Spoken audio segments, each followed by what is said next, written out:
My sister-in-law and I were pregnant at the same time. Tina, my mother-in-law, claimed that eating snake meat would make the baby stronger. She even forced me to eat its brains. I told her that snake meat would harbor parasites, but she scolded me bitterly. After Olivia, my sister-in-law, gave birth to a child, both she and her daughter died. Tina was heartbroken, thinking that it was my curse that led to their deaths. She instigated my husband, Andy Keith, to snatch my child away, and then I was pushed down the stairs and killed on the spot. Opening my eyes again, I went back to the day when I first ate snake meat. Oh my, it's really a double blessing. What a great thing! The moment Tina suddenly slapped her thigh, I came back to my senses. It seemed like I was reborn. I heard from a fortune teller a few days ago that eating snake meat can help pregnant women give birth naturally, without a cesarean section, and the baby will be lively and healthy. I'll prepare more for you later. She happily picked up the bag and walked out. I almost wanted to hold her back, but as I recall the tragedy of my previous life, I put my raised hand down again. I just watched Tina leaving. Olivia smiled slightly,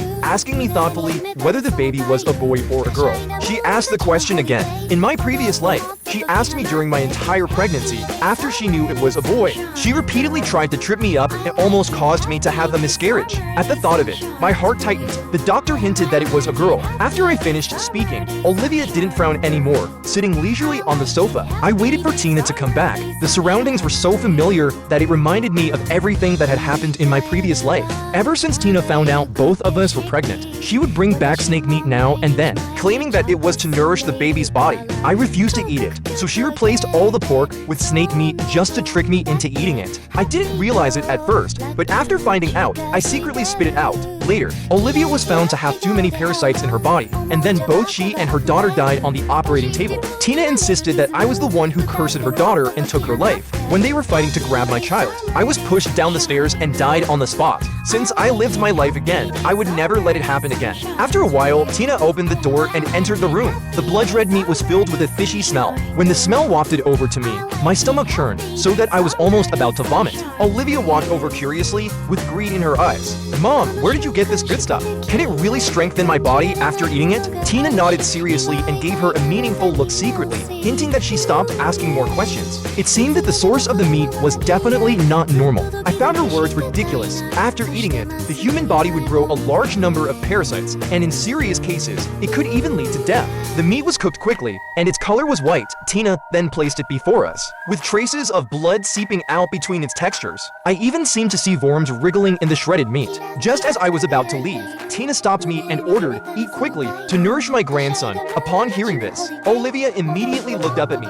She was dissatisfied with it, saying, "Mom, what nonsense are you talking about? Sophia has already said it's a girl." I smiled and waved my hands, closing my eyes and making up my mind. Since it was such a good thing, you should keep it for Olivia. It's a pity to give it to me. Smiling happily, Olivia grabbed the meat and swallowed it whole before her mother could say anything. I could even hear the juices popping. Before long, the whole plate of meat was eaten up by Olivia. She leaned back in the chair contentedly, her belly slightly bulging. How about that? I told you the snake meat is good. After just one meal, the baby has grown up. If you eat it for 7 months, you will be full of energy. Tina clapped her hands and picked up the phone to contact the supplier. As she was distracted, I sat aside and thought about countermeasures. The tragic scenes of my previous life were still vivid in my mind. I needed to take advantage of the chance to get all the Keith family into trouble. I would be very careful and not touch the snake meat at all. In the evening, when Andy got off work, Tina got a plate of snake meat from somewhere and placed it in the middle of the table. I ate vegetables quietly, pretending to ignore others.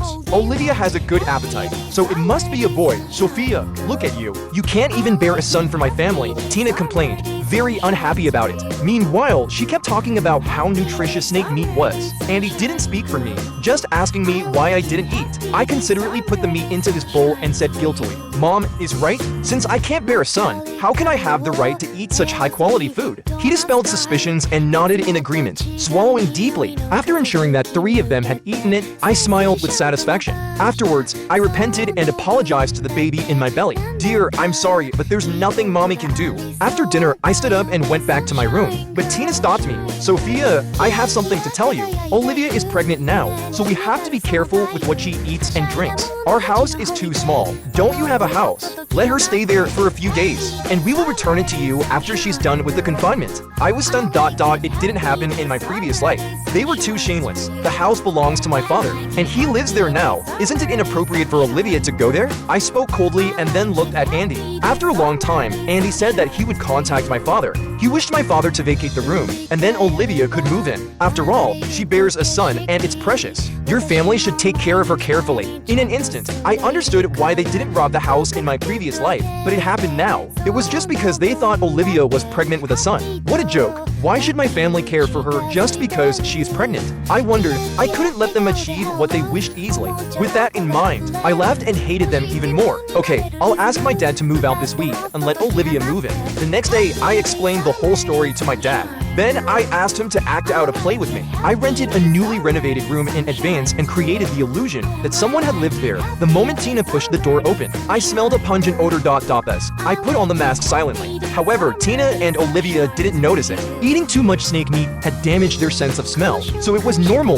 that they couldn't smell it. Mr. Smith, as you know, my daughter is pregnant with a son, unlike someone else. You should take good care of my daughter, right? Tina covered her mouth deliberately while mocking me. My father had a gloomy face, but he didn't say anything. Tina and Olivia toured the house one after the other, finding fault with the house. Finally, they even asked me to install smart devices throughout the house to make Olivia's life more convenient during her late pregnancy. It was impossible. Mom, Olivia can't stay here for long. She still needs your care in the later stages of her pregnancy. She still wants to live here during her late pregnancy. It's impossible, I thought to myself. I needed to let this child be born. It was easy for her to have an early abortion. After hearing this, Tina dispelled the idea. My dad and I looked at each other, and then I sent him home. In the past fortnight, Tina always went to the rental house to deliver snake meat.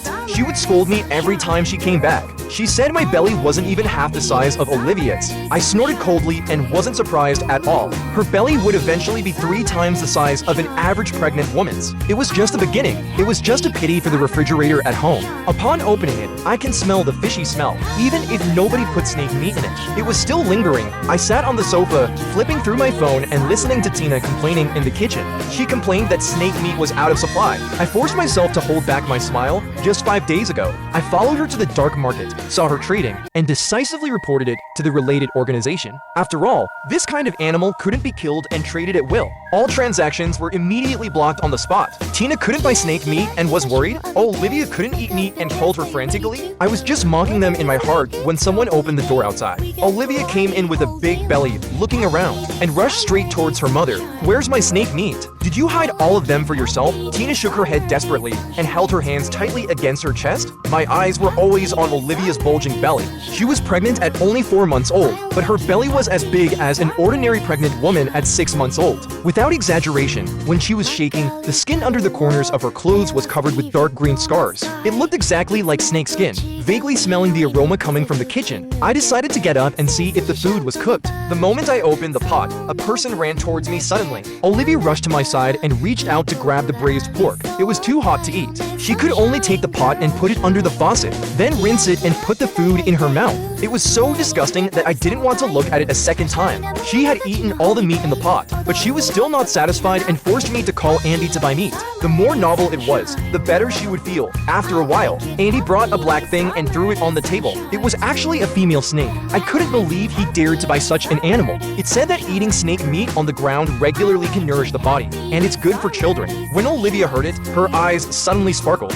Then, she reached out with both hands to stuff the food into her mouth. Tina stood aside, swallowing her saliva silently with greed. In the end, it was Andy who stepped in and cut off the snake's tail, allowing Tina and him to eat it. I even felt that the snake's tail seemed to move. My son is so awesome. Now we don't have to worry about running out of snake food. Tina was overjoyed and played with the snake bone in her hands. Olivia licked her lips and looked at the snake bone with lingering interest. Later, the two supported each other and returned to the room. I quietly packed up the bones, put them together with the snake skin, and placed them in a flower pot on the balcony. I did it for the baby in my belly. I hoped that it could reduce some of the sins they committed. Any animal that was targeted by them would be unfortunate. Thinking of it, I shook my head and left. After taking a shower in the evening, I was so sleepy. But in the middle of the night, I was awakened by a message on my mobile phone suddenly. Then I walked into the living room, and my sleepiness instantly disappeared. It was because I saw snakes. There were so many snakes.